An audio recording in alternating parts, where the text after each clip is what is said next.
Vous vous posez des questions sur l'agriculture? Vous êtes au bon endroit. Je m'appelle Virginie, je suis journaliste agricole, mais aussi 100% urbaine. Depuis que je travaille dans ce domaine, je vois bien qu'on a tous des milliers de questions sur le sujet. Dans Agriquois, j'ai décidé de répondre à toutes ces questions qu'on n'ose pas poser. Bonne écoute!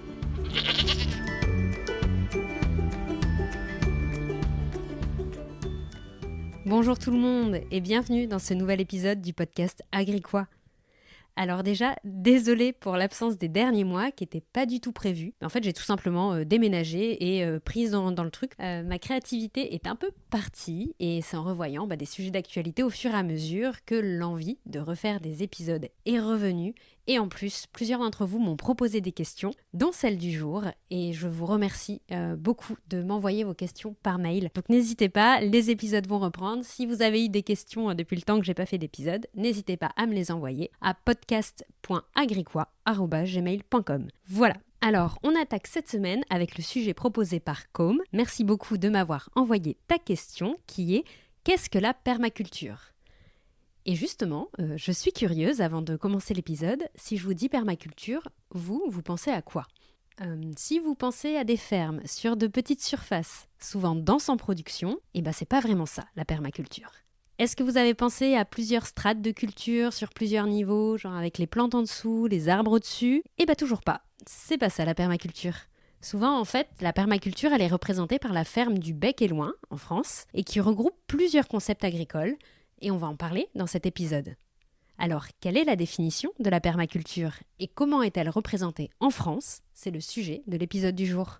Déjà, on va commencer par l'origine de la permaculture qui, elle, est assez claire. La permaculture, elle est née en Australie dans les années 70 et elle a été créée, conceptualisée par Bill Mollison et David Holmgren. Et permaculture, le nom vient tout simplement de permanent et agriculture, ce qui donne permaculture. Et cette méthode, elle est basée sur 3 principes éthiques, qui est prendre soin de la terre, prendre soin des humains et partager équitablement ou faire sa juste part. Vous allez le voir selon différents titres, mais j'ai trouvé souvent partager équitablement. En pratique, parce que là ça reste quand même 3 concepts assez théoriques, c'est un système de conception, on dit de design, pour créer des lieux de vie et de production résilients, qui s'inspire du fonctionnement de la nature. Et justement, sur ces concepts agricoles, j'avais du mal à voir la différence avec l'agroécologie, l'agriculture biologique, où tous ces différents modèles, et justement, j'aime pas les questions sans réponse, sinon je ne ferais pas Agriquois, donc j'ai posé la question à Kevin Morel, qui est chercheur, spécialiste en agroécologie à l'INRAE. Je vous laisse écouter sa réponse.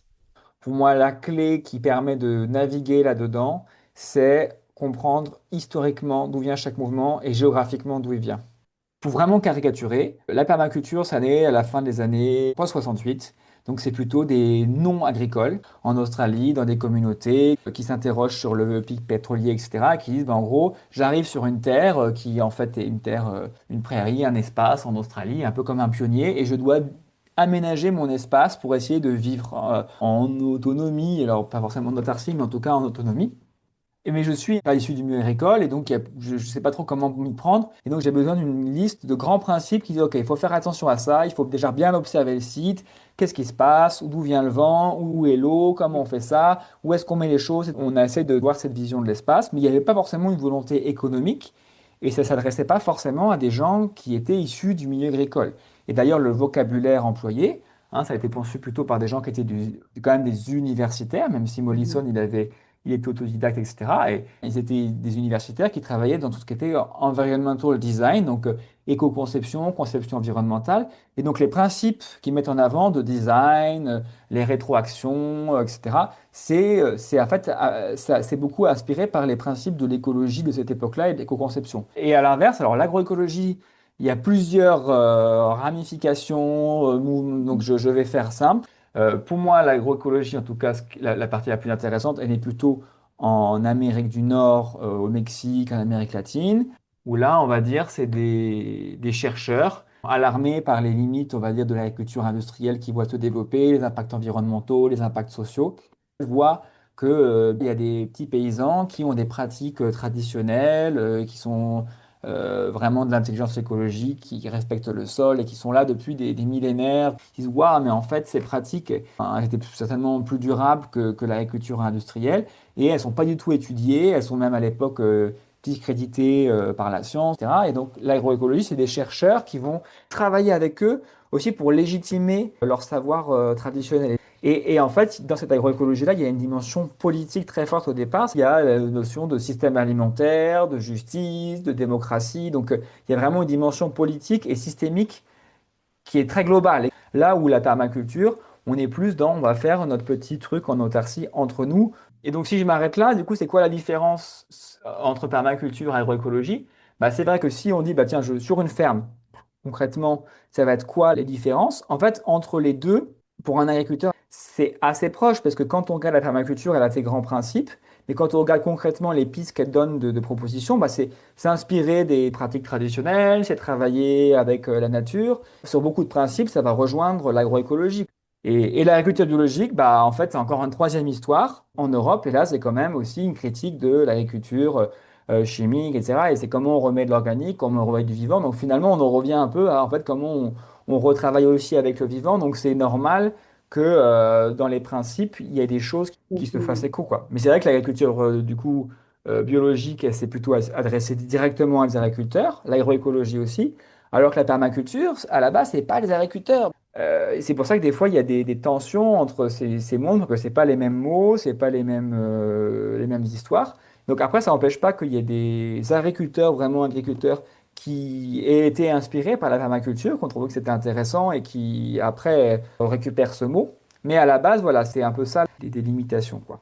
Ok, donc je pense que la différence entre les différents concepts est claire. Si on parle maintenant des pratiques agricoles en permaculture, elles sont diverses, mais en gros, ce que j'ai noté de similaire en fonction de différentes définitions trouvées, c'est qu'il y a souvent peu de mécanisation, peu de travail du sol, on va éviter de retourner le sol, etc. On va mettre aussi beaucoup de paillage, on va apporter beaucoup de matière organique pour pouvoir le nourrir.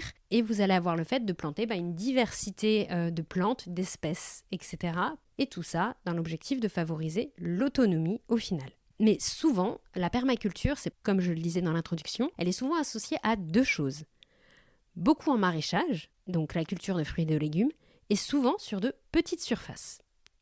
Et ça, désolé, mais c'est pas dans les textes de la permaculture. J'en ai parlé avec Kevin Morel.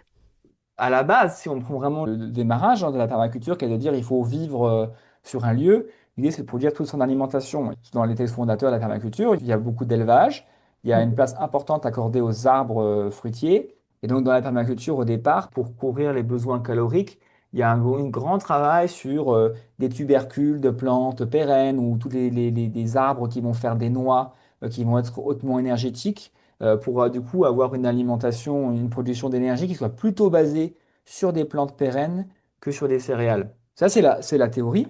Après, quand on voit des fermes en permaculture de grande taille mondiale, enfin, il y a une étude d'un collègue qui avait enquêté 40 fermes aux États-Unis, hein, Rafter Sass Ferguson, lui, il a vu des fermes jusqu'à 800 hectares.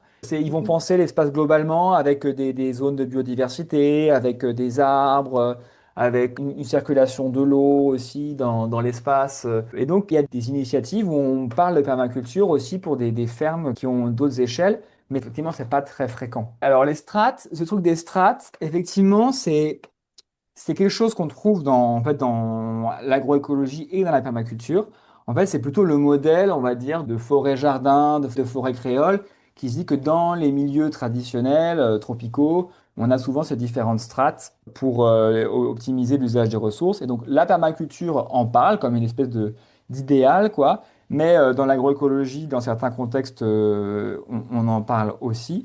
Le maraîchage bio-intensif, c'est vraiment du maraîchage. Donc là, il n'y a qu'une strate. Et c'est vraiment de dire, on va produire le plus de légumes sur une petite unité de surface. Et donc là, c'est vraiment de se dire, on va densifier les légumes. Et en fait, les légumes, on peut pas trop les densifier parce qu'il faut laisser de la place pour passer les dents de la bineuse dans les systèmes classiques. Et donc, en fait, on perd de l'espace. Et le maraîchage bio-intensif, il dit, ben, on enlève la mécanisation, à part pour peut-être un petit travail du sol. On resserre les légumes. Un exemple, c'est qu'en maraîchage classique, on fait 4 rangs de carottes sur 80 cm, là où en maraîchage bio-intensif, on va en mettre 8, on va quasiment doubler. Dès qu'il y a une culture qui s'enlève, on en remet une autre. C'est une stratégie, le maraîchage bio-intensif, pour atteindre une viabilité économique sur des petits espaces, vraiment en maximisant la valeur par unité de surface. Ça, c'est ça, le maraîchage bio-intensif. Voilà. En fait, si c'est associé à cela, à maraîchage et petite surface, c'est parce qu'en France, la permaculture, elle a été popularisée par la ferme du Bec et Loing, située en Normandie et créée par Perrine et Charles Hervé Gruyé en 2006. Et eux, ils ont donc dans la ferme du Bec et Loing une micro-ferme avec du maraîchage bio-intensif et de la permaculture. En gros, ils cultivent une petite surface en maraîchage bio-intensif au milieu d'une vingtaine d'hectares de forêts, de haies, d'une mare, avec des milieux plus extensifs. Et ça, c'est un modèle qui plaît, notamment aux nouveaux installés. Et c'est rapidement posé la question de la viabilité économique de ces nouvelles fermes. C'est quand même bête que des gens s'installent et qu'ils aillent dans le mur si c'est pas rentable. Donc justement, l'INRAE, donc l'Institut national de recherche pour l'agriculture, l'alimentation et l'environnement, a suivi la ferme du Bec et Loing de 2011 à 2015. Et les résultats de cette étude, portant sur 1000 m² cultivés, soit 1/10 d'hectare, sont les suivants. 1000 m² étudiés dégagent un revenu horaire variant de 5,4 à 9,5 euros pour un travail de 43 heures par semaine, soit, pour être clair, le revenu agricole net mensuel irait de 900 euros à 1570 euros. Mais vous vous doutez que ça ne dépend pas seulement du modèle de la ferme, il y a d'autres paramètres à prendre en compte et c'est justement ce qu'étudie Kevin Morel. Alors, je vous laisse écouter ce qu'il nous dit sur la viabilité de ces fermes. Effectivement, donc déjà, c'est bien de rappeler encore une fois que permaculture n'est pas égale à micro-ferme. Il y a plein de gens qui sont sur des micro-fermes et qui se revendiquent pas du tout de la permaculture, qui vont justement se revendiquer plus de maraîchage bio-intensif ou qui se revendiquent de rien du tout, qui disent juste moi je veux vivre sur une petite ferme. Donc, effectivement, donc après, c'est deux questions. Donc, il y a la question de la viabilité de la permaculture et la question de la viabilité des micro-fermes. Voilà, il y a des papiers qui ont essayé de voir, je sais pas, dans une région donnée, la diversité des gens qui se revendiquent la permaculture. Avec justement, on voit des gens qui sont que sur la production agricole, d'autres qui ont encore un mix, on va dire, production agricole et puis service, je sais pas, justement, service de design, formation, machin, ou d'autres qui sont vraiment plus sur un modèle qui est basé sur de la formation et qui regardent un petit peu comment ça marche. Alors, ce qui montre, c'est qu'il y a quand même des gens qui s'en sortent avec la permaculture uniquement sur la production agricole, mais il montre qu'aussi il y a tous ces autres modèles un peu hybrides où il y a du coup des entrées d'argent de différents cas. Voilà, donc ça c'est sur la permaculture, donc effectivement ça dépend beaucoup. Et sur les micro-fermes, en fait, donc là il y a eu beaucoup de travaux de recherche récemment au niveau national. Il y a eu un CASDAR, donc un financement de mission de l'agriculture qui a vraiment fait des références technico-économiques sur pas mal de fermes et tout ça. Donc avec aussi à chaque fois la définition de c'est quoi une micro-ferme, parce qu'en fait, il n'y a pas non plus de définition officielle. On va dire maintenant que on est souvent sur moins d'un hectare par actif à temps plein, avec une motorisation souvent plus légère, une grande diversité cultivée, etc. Mais on entend beaucoup, il y a beaucoup de précarité chez les micro-fermes, il y a des pionniers qui s'en sortent, et puis d'autres qui, en fait, au bout de 4 ans, se cassent la figure. Alors ça, c'est... En fait, on n'a pas malheureusement d'études statistiques globales, parce que dans les recensements agricoles, il n'y a pas de catégorie micro-ferme. Donc on ne peut pas dire, en France, il y a déjà, on ne sait pas combien il y en a. Après, dans les projets, là, le dernier projet, le projet Même Bio, on va dire, qui est le casse d'Arc, en fait, ce qu'on voit, c'est qu'on a regardé le revenu, on va dire, on a ramené ça à un SMIC horaire, quoi. C'est-à-dire que le revenu, c'est bien, mais si on a un SMIC mais qu'on travaille 80 heures, bah, au final, est-ce que c'est si bien? Donc, ils ont ramené le SMIC horaire. Et en fait, ce qu'on voit, en gros, c'est que 50% des micro-fermes étaient en dessous de l'échantillon. Donc, c'est pas toutes les micro-fermes. 50% étaient au-dessus. Donc, déjà, en fait, on voit bien que, en fait, il y a des micro-fermes qui s'en sortent et des micro-fermes qui s'en sortent pas. Et après, il y en avait un quart, on va dire, je ne sais plus exactement, mais entre un quart et un tiers qui étaient quasiment à un SMIC et demi, voire deux SMIC horaires. Et d'autres qui étaient vraiment en grosse difficulté avec moins d'un quart de SMIC, voire un revenu négatif. En fait, dans la catégorie micro-ferme, il y a autant de diversité de situations que dans n'importe quel type d'agriculture. Dire est-ce qu'une ferme laitière, c'est viable? Qu'est-ce que vous répondriez à la question? Bah, dans certains cas, c'est viable, dans d'autres, ça l'est pas. Et ça dépend de est-ce que j'ai bien dimensionné mes investissements par rapport à ma commercialisation, mon choix de main-d'œuvre, mon endettement, mon machin. Et bah, c'est exactement pareil sur les micro-fermes. Donc, on voit bien que sur la question de la viabilité des micro-fermes, il n'y a pas seulement la question du modèle, mais également de la gestion d'entreprise derrière, qui est un point ultra important, notamment dans le secteur agricole, on ne va pas se mentir. Le dernier point dont je voulais vous parler avant de conclure cet épisode, c'est que souvent on oppose ces modèles, micro-ferme et permaculture d'un côté, ou maraîchage bio-intensif, avec de l'autre côté les grosses fermes. Les uns sont en vente directe, les autres sont en vente longue, donc avec des intermédiaires ou autres, et on les oppose très souvent. Il ne faut pas oublier tous les types de fermes qu'il y a entre ces deux opposés, c'est un point ultra important. Et aussi, on les oppose souvent, ils s'opposent aussi souvent sur la scène médiatique, mais il y a quand même des exemples qui montrent que le lien, le dialogue est possible, et Kevin Morel l'a vu. Je voulais quand même terminer cet épisode sur une note un peu positive et je vous laisse écouter les témoignages qu'il donne. Bien sûr, le milieu agricole, c'est rude, hein, quand on arrive et qu'on est néo et qu'on débarque et qu'on dit tiens, on va faire une micro-ferme, on est un peu scruté. Alors déjà, tous les micro-fermes, c'est pas des néos, hein. Il y a des fils d'agriculteurs et des filles d'agricultrices qui disent, ils se réinstallent pas forcément sur la ferme des parents, mais ils disent j'ai envie de faire de l'agriculture. Donc il y a aussi ça. Il y a aussi des gens qui disent je reprends la ferme des parents, mon frère va faire des volailles et moi je vais faire ma micro-ferme sur le truc familial. Donc c'est aussi pour dire, et c'est pas non plus, même si c'est une majorité de néo, il y a aussi des gens qui sont issus du milieu agricole ou qui reprennent. Il y a un exemple d'un gars qui faisait une micro-ferme dans la Beauce, ses parents avaient 300 hectares, et son frère a repris, et lui il a fait un carré d'1 hectare avec des arbres, et il a fait sa micro-ferme au milieu sur les terres de ses parents, dans une plaine céréalière conventionnelle. Donc c'est aussi pour dire, ça peut exister. Et en fait, effectivement, peut y avoir des positions idéologiques des deux côtés. Et effectivement, des cas où ça marche bien, je veux dire en termes de viabilité des micro-fermes, c'est souvent quand le dialogue a pu se faire. C'est-à-dire qu'il y a plein de cas aussi où le dialogue se fait. Moi, je connais des cas de micro-fermes. Voilà, une jeune qui s'est installée sur une ferme laitière de 80 hectares. Les éleveurs, ils ont accepté de laisser 1,5 hectare de leur terre. Et en fait, ils collaborent sur plein de choses. Il y a des échanges. Je sais pas, elle a pu se raccorder au forage des éleveurs. Quand les courges sont pourries ou pas vendables, elles vont aux vaches. Elles récupèrent du fumier. Enfin, ils ont su s'intégrer localement. Il y a des cas vraiment intéressants, hein. J'ai vraiment des témoignages de gens qui étaient au début yeux scrutés par leurs voisins. Puis en fait, quand leurs voisins voient que ils travaillent, que c'est quand même ça la valeur de l'agriculture, c'est quand on les voit travailler, ça va. Bien sûr, il y a des cas où c'est compliqué, mais il y a aussi plein de cas où en fait, il y a des dialogues assez intéressants qui se passent et des trucs qui s'ouvrent. En conclusion de cet épisode, la permaculture, comme on l'a vu, c'est un peu une philosophie, un concept qui est basé sur le design.